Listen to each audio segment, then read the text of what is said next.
Banyak yang masih rancu di dalam memahami konsep kesadaran yang kita bahas di dalam beberapa episode yang terakhir ini.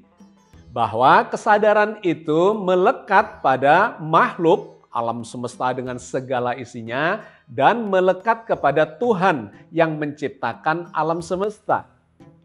Kesadaran makhluk bersifat relatif, kesadaran Tuhan bersifat mutlak.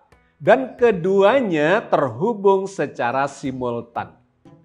Untuk memperjelas, marilah kita bahas lebih lanjut di dalam program Cangkir Tasawuf Modern episode 304 kali ini.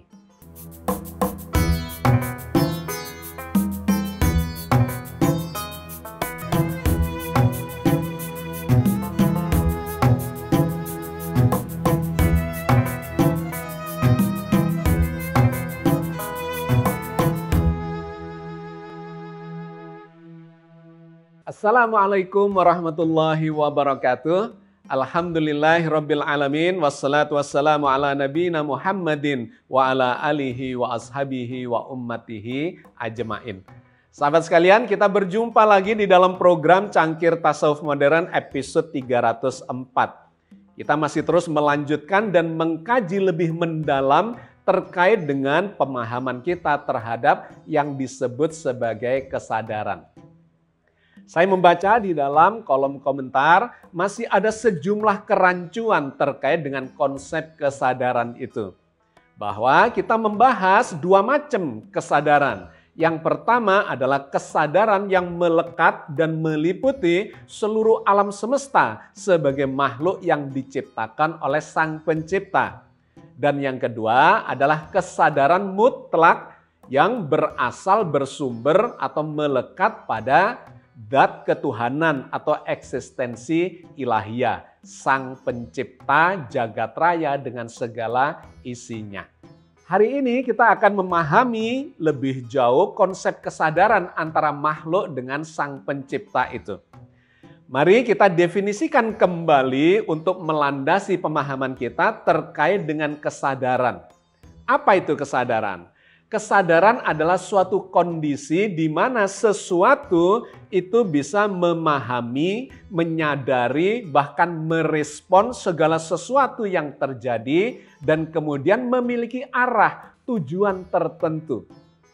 Maka kita bisa melihat alam semesta ini sebagai makhluk dengan segala isinya dan kemudian kaitannya dengan Tuhan yang menciptakan segala realitas yang ada di alam semesta ini.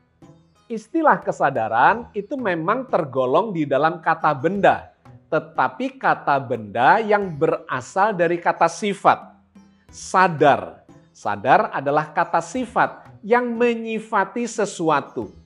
Nah, kesadaran adalah kata benda yang menyifati sesuatu. Kesadaran tidak bisa berdiri sendiri.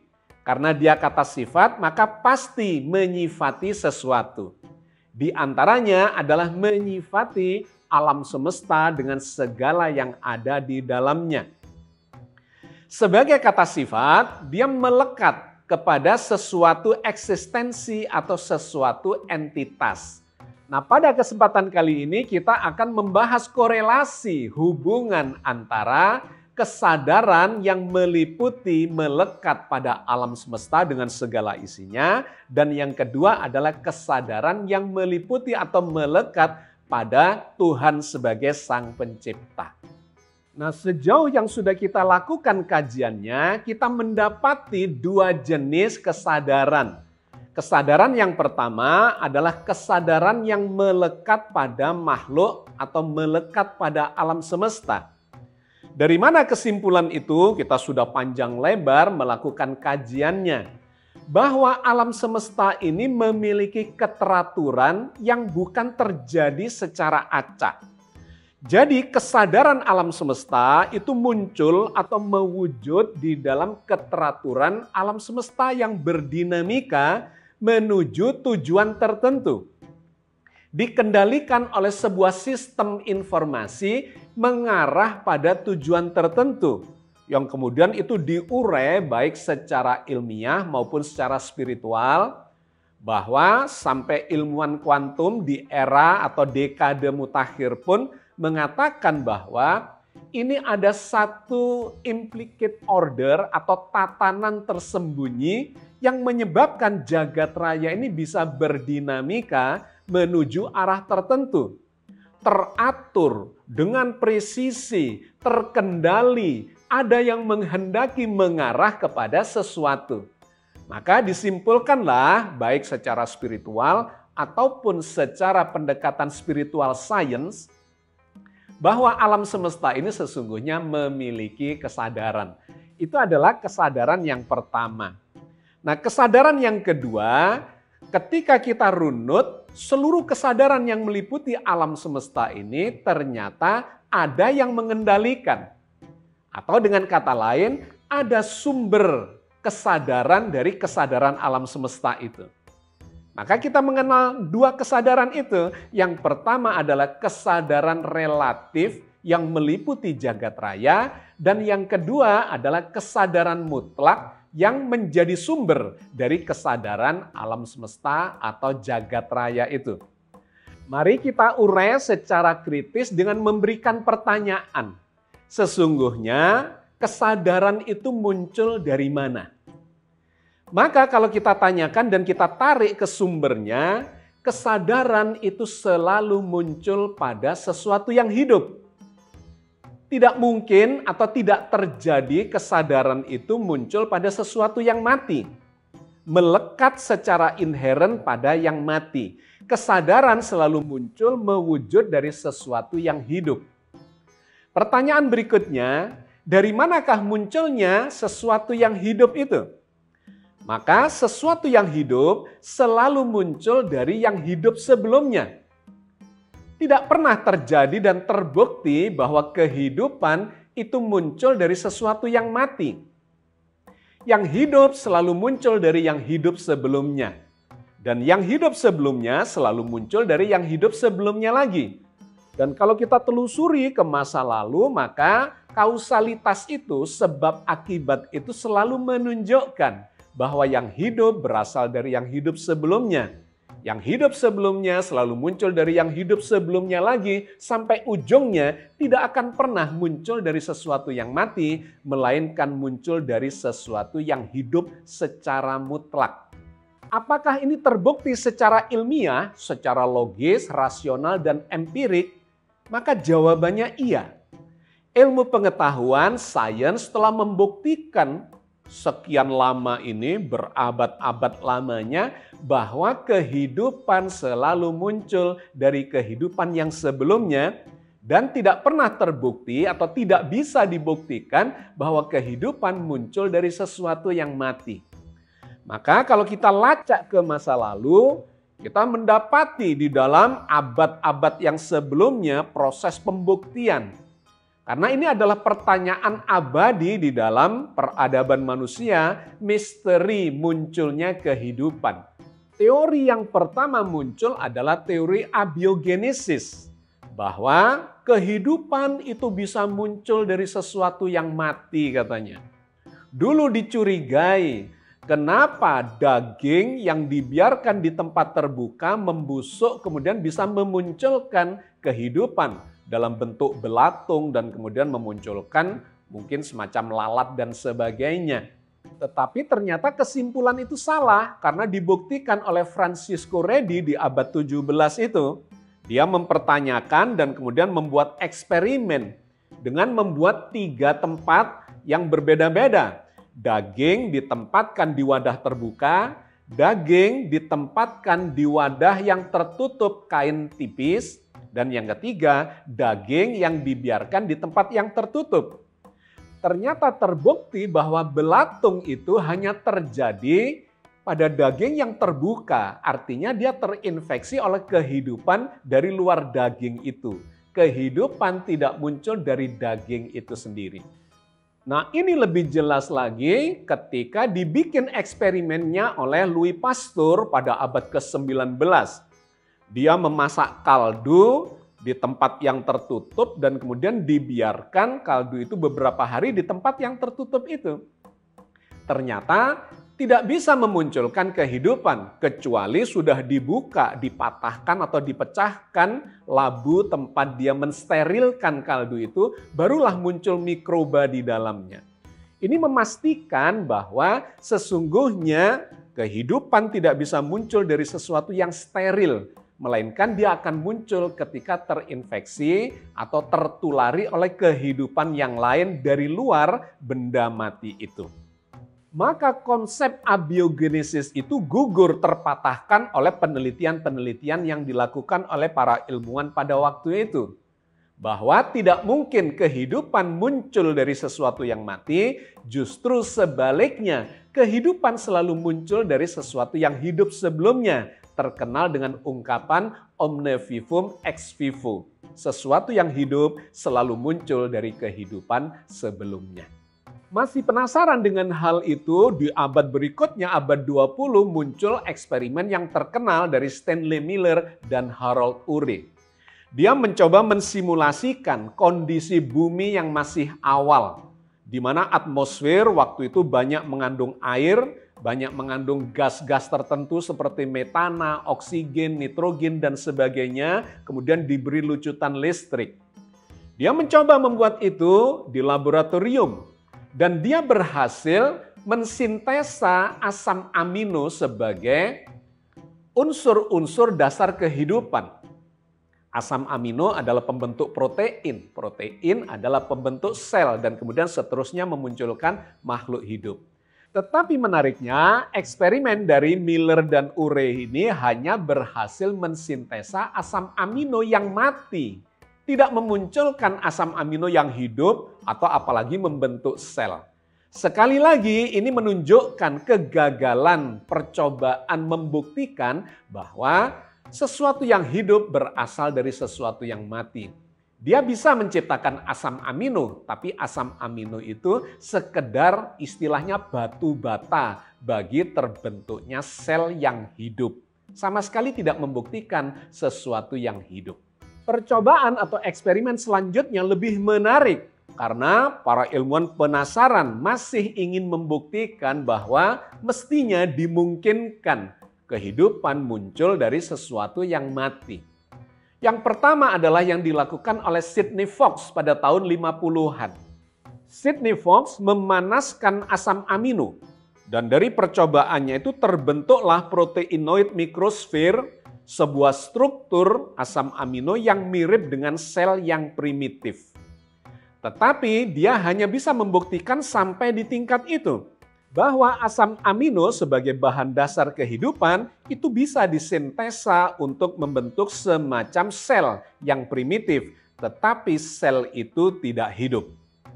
Lebih jauh lagi, eksperimen berikutnya muncul di tahun 60-an yang dilakukan oleh Juan Ono. Dia mencoba langkah lebih jauh terkait dengan pembentukan sel itu. Dan dia bisa menyusun yang disebut sebagai adenin. Adenin ini adalah penyusun DNA. Di mana DNA itu adalah protein-protein yang terkandung di dalam inti sel. Kita mengenal ada namanya ACGT yang membentuk DNA itu. A adalah adenin, kemudian ada guanin, timin, dan sitosin yang membentuk kode-kode DNA yang memerintahkan dinamika perintah-perintah kehidupan di dalam sel. Dia berhasil melakukan proses pembentukan adenin sebagai basa penyusun DNA atau RNA, dan itu bisa dia bentuk dari hidrogen cyanida sederhana. Di dalam eksperimennya, dia bisa mensintesa adenin sebagai salah satu bentuk basa dari DNA dan RNA, terbentuk dari hidrogen cyanida sederhana. Tetapi ternyata meskipun dia bisa menyusun adenin itu, sekali lagi itu tidak menunjukkan munculnya kehidupan dari molekul-molekul yang bersifat mati itu. Dan yang paling menarik adalah yang dilakukan oleh Craig Venter dengan biologi sintetisnya. Pada tahun 2010, Craig Venter ini berhasil membuat semacam bakteri buatan atau bakteri sintetis dengan cara menyusun genomnya. Tetapi Biologi sintetis atau bakteri buatan ini ternyata membutuhkan sel hidup sebagai inangnya. Artinya kehidupan yang muncul dalam bentuk bakteri yang dia ciptakan itu sesungguhnya tertulari oleh sel sebagai wadah, sel yang hidup. Sama sekali dia tidak bisa menciptakan dari sesuatu yang baru, dari benda mati yang disusun menjadi makhluk hidup. Jadi sekali lagi terbukti bahwa kehidupan itu tidak bisa muncul dengan sendirinya dari sesuatu yang mati atau penyusun bahan-bahan yang mati. Melainkan dia selalu ketularan, terresonansi oleh sesuatu yang hidup, minimal kalau sudah dibentuk atau bisa dibikin biologi sintetiknya, genom sintetiknya tetap harus dimasukkan ke dalam wadah, yaitu sel yang hidup, barulah dia terresonansi dengan kehidupan dari sel yang hidup itu. Jadi kesimpulannya sangat jelas, bahwa kehidupan tidak bisa muncul dari sesuatu yang mati. Kehidupan selalu muncul dari sesuatu yang hidup sebelumnya. Ilmu pengetahuan bisa membuat secara sintetik bahan-bahan dasar kehidupan itu, tetapi dia tidak bisa hidup atau memunculkan kehidupan. Sederhananya, ilmu pengetahuan dan teknologi bisa membuat telur ayam misalnya, tetapi telur ayam itu tidak bisa menetas dan memunculkan kehidupan. Maka kembali kepada topik dasar yang sedang kita lakukan kajiannya ini, bahwa kesadaran itu muncul dari kehidupan. Tetapi kehidupan atau sesuatu yang hidup itu ternyata selalu muncul dari yang hidup sebelumnya. Maka kalau kita berikan jawaban terkait dengan kesadaran, kesadaran itu memang dimiliki oleh makhluk yang hidup. Tetapi makhluk yang hidup itu ternyata muncul dari sesuatu yang hidup sebelumnya. Sehingga kita menyimpulkan di bagian depan tadi bahwa kehidupan itu ternyata ada dua. Satu, kehidupan pada makhluk, dan yang kedua adalah kehidupan dari sesuatu yang menjadi sumber dari kehidupan makhluk. Kalau ini kita kaitkan dengan kesadaran, maka kesadaran itu yang pertama melekat pada makhluk hidup. Makhluk itu adalah sesuatu yang diciptakan, yang relatif, yang adanya adalah baru, diadakan oleh sesuatu yang sebelumnya ada. Kesadaran melekat pada sesuatu yang hidup atau makhluk yang hidup. Itu adalah kesadaran jenis pertama. Tetapi kesadaran jenis yang kedua adalah kesadaran yang melekat pada entitas yang hidup yang menjadi sumber dari segala yang hidup di alam semesta ini. Nah, kesadaran yang melekat pada makhluk hidup itu bersifat relatif. Bisa mati, bisa hidup, bisa on, bisa off. Menariknya seluruh kesadaran yang melekat pada makhluk hidup ini ternyata bersumber dari sesuatu kesadaran atau kehidupan yang lebih abadi, yang sifatnya lebih mutlak adanya. Termasuk kesadaran pada diri manusia. Bahwa manusia memiliki kesadaran sudah pasti. Kesadaran itu muncul dari mana? Muncul dari struktur saraf di otaknya. Kualitas otak yang baik memberikan kesadaran yang baik, kualitas otak yang buruk memberikan kesadaran yang buruk. Tetapi ketika dipertanyakan lebih lanjut, kesadaran yang muncul di otak itu muncul dari mana? Itu muncul dari struktur seluler atau struktur sarafnya. Dan ketika dipertanyakan lagi, kesadaran di level seluler itu muncul dari mana? Itu muncul dari susunan molekul-molekul yang mati.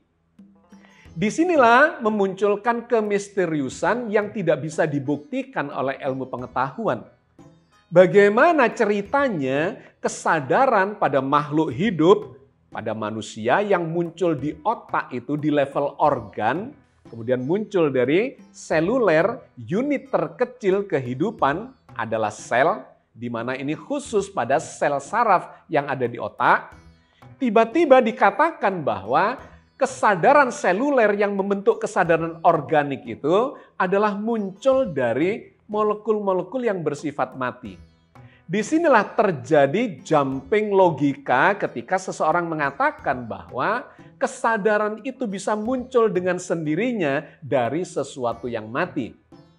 Seluruh eksperimen ilmiah menunjukkan bahwa tidak mungkin kehidupan dan kesadaran itu muncul dari sesuatu yang mati.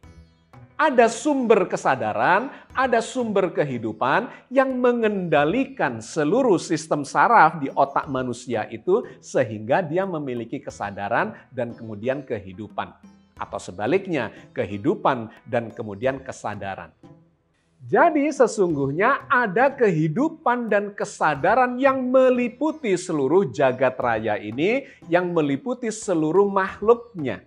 Kesadaran dan kehidupan yang bersifat mutlak, yang menghendaki munculnya kehidupan dan munculnya kesadaran dengan membuat satu dinamika tertentu pada bahan-bahan yang bersifat mati.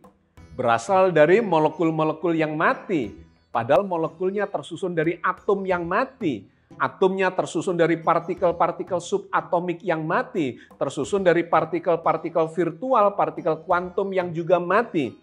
Tetapi begitu peralihan antara molekul dengan sel tiba-tiba memunculkan kehidupan. Disinilah yang memicu bahkan para ilmuwan kuantum kemudian menyadari atau menyimpulkan bahwa ada sesuatu di balik tatanan yang kelihatan, explicit order ini, ada yang disebut sebagai implicate order. Tatanan tersembunyi yang menjembatani dari sesuatu yang mati tiba-tiba memunculkan kehidupan. Itulah kesadaran yang bersifat mutlak, kehidupan yang bersifat mutlak, yang meresonansi seluruh realitas jagat raya ini sehingga dia bisa on off ketika dikehendaki oleh kehidupan yang meliputi itu, atau kesadaran yang meliputi itu, atau kehendak yang menghendaki munculnya kehidupan dan dinamika kehidupan di seluruh alam semesta. Jadi kesadaran seluruh jagat raya ini terimbas secara online dengan kesadaran yang ada di baliknya atau yang meliputinya. Dan itulah yang digambarkan oleh Al-Quran Al-Karim dalam banyak ayatnya yang menggambarkan bahwa seluruh dinamika alam semesta dengan seluruh kehidupan dan kesadarannya itu sesungguhnya online dengan sumber segala kehidupan, kesadaran, bahkan eksistensi di seluruh jagat raya ini. Misalnya Allah berfirman di dalam surat Al-Baqarah 255. Allahu la ilaha illa huwal hayyul qayyum la ta'khuduhu sinatu wala naum lahu ma fis samawati wa ma fil ard man dzalladzi yasfa'u indahu illa bi idnih ya'lamu ma baina aydihim wa ma khalfahum wa la yuhituna bi syai'in min ilmihi illa bima syaa wasi'a kursiyyuhus samawati wal ard wa la ya'uduhu hifdzuhuma wa huwal aliyyul adzim. Allah tidak ada Tuhan melainkan Dia yang hidup kekal lagi terus-menerus mengurus makhluknya. Tidak mengantuk dan tidak tidur. Kepunyaannya lah segala yang ada di langit dan di bumi. Tidak ada yang dapat memberi syafaat di sisi Allah tanpa izinnya. Allah mengetahui apa-apa yang ada di hadapan mereka dan yang ada di belakang mereka. Dan mereka tidak mengetahui apa-apa dari ilmu Allah, melainkan apa yang dikehendakinya. Kursi Allah meliputi langit dan bumi, dan Allah tidak merasa berat memelihara keduanya, dan Allah maha tinggi lagi maha besar. Demikian pula yang disampaikan Allah di dalam surat At-Tolak ayat 12. Allahul ladzi khalaqa sab'as samawati wa minal ardi mithlahun. Yatanazzalul amru bainahunna lita'lamu annallaha ala kulli syai'in qadiru wa annallaha qad ahata bikulli syai'in ilmah. Allah lah yang menciptakan 7 langit dan seperti itu pula bumi.